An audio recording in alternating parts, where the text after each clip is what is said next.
अस्सलाम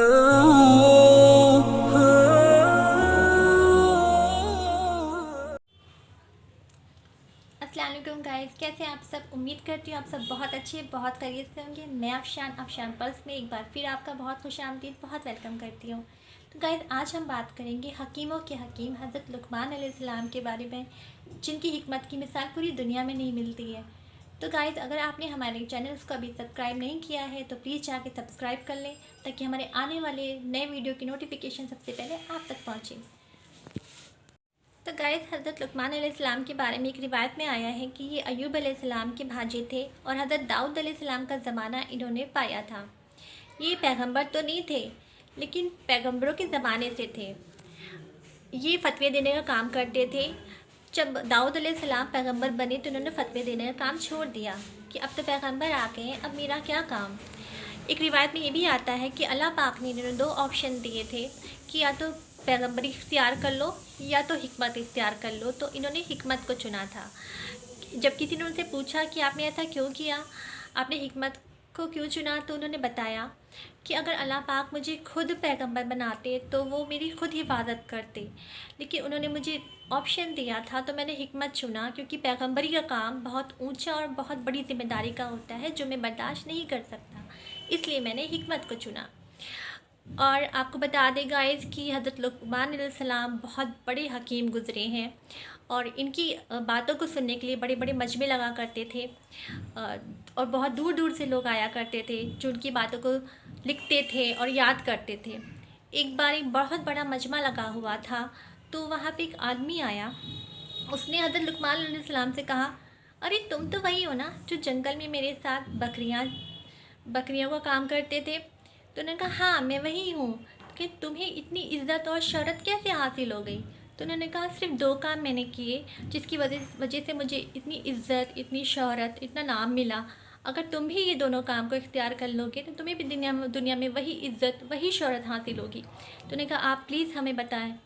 तो हज़रत लुक़मान अलैहिस्सलाम ने कहा कि पहली बात तो हमेशा सच बोलना, और दूसरे कभी फ़ुज़ूल बातों और फ़ुज़ूल काम में नहीं पड़ना, यानी फ़ुज़ूल कामों से दूर रहने की हिदायत दी उन्होंने। और एक दूसरी रिवायत में आता है कि हज़रत लुक़मान अलैहिस्सलाम ने 10 नसीहतें बताई, जिस पे अमल करके आप और हम कोई भी दुनिया में नाम, शोहरत, इज़्ज़त कमा सकता है, और सिर्फ दुनिया में ही नहीं, दुनिया और आखिरत की दोनों की भलाई हासिल कर सकता है। तो गाइस, जो पहली नसीहत हज़रत लुक़मान अलैहिस्सलाम ने फरमाई वो ये थी कि अपनी निगाहों को पस्त रखना।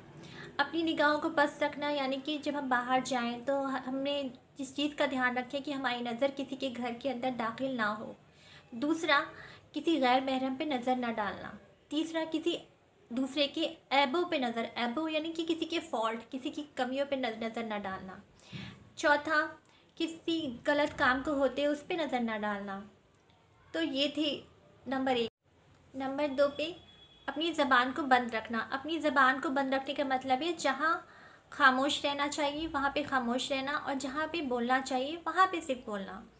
आजकल होता ये है कि जहाँ खामोश रहना चाहिए वहाँ तो बोलने लगते हैं हम, और जहाँ बोलना चाहिए हमें, जहाँ आवाज़ उठानी चाहिए वहाँ हम खामोश हो जाते हैं।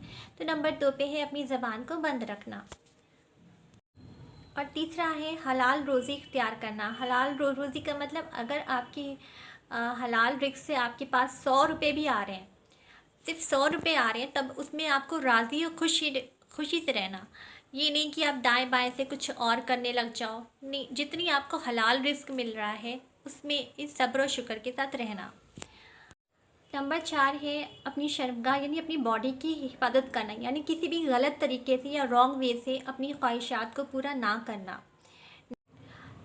नंबर 5 है सच्चाई पे कायम रहना, यानी कि जो सच है उसका साथ दे।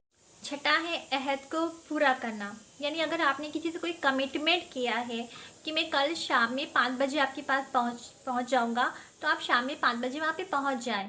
मतलब किसी को दिए हुए वादे को उसी वक्त पूरा करना, यानी जिस चीज़ का आपने जिस वक्त कमिटमेंट किया है उसको पूरा करना, यानी दिए हुए अहद को पूरा करना। नंबर 7 पे है मेहमानों का एहतराम करना। आज कोई मेहमान आता है तो ओह आ गए साहब, ऐसा कुछ सोचते हैं, ऐसा नहीं सोचना चाहिए। मेहमान हमेशा अपनी बरकत अपने साथ लेकर के आते।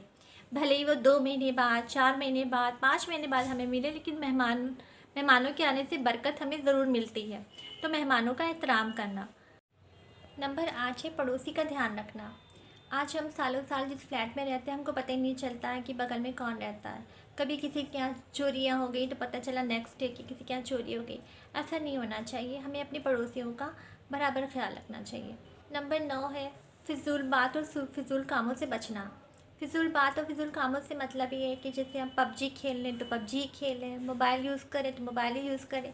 इस्लाम तफरी हंसी मजाक से मना नहीं करता, पबजी खेलने से मना नहीं करता, मोबाइल यूज़ करने से मना नहीं करता, लॉन्ग ड्राइव जाने पे मना नहीं करता।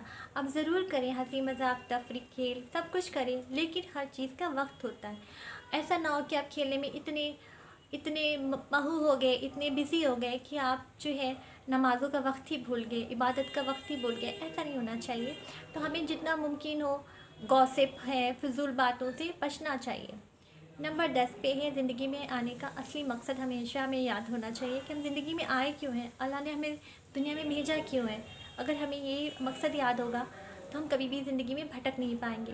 तो ये गाइस, ये थी वो 10 नसीहतें जो हज़रत लुक़मान अलैहिस्सलाम ने हमें बताई हैं, जिसे फॉलो करके हम भी दुनिया में इज़्ज़त, नाम, शोहरत सब कुछ हासिल कर सकते हैं। तो गाइस, आज का वीडियो यहीं पे ख़त्म करती हूँ और फिर मिलते हैं एक नए वीडियो में नए टॉपिक के साथ। आपकी होस्ट अफशान को इजाज़त दीजिए। अल्लाह हाफिज़, अस्सलाम वालेकुम।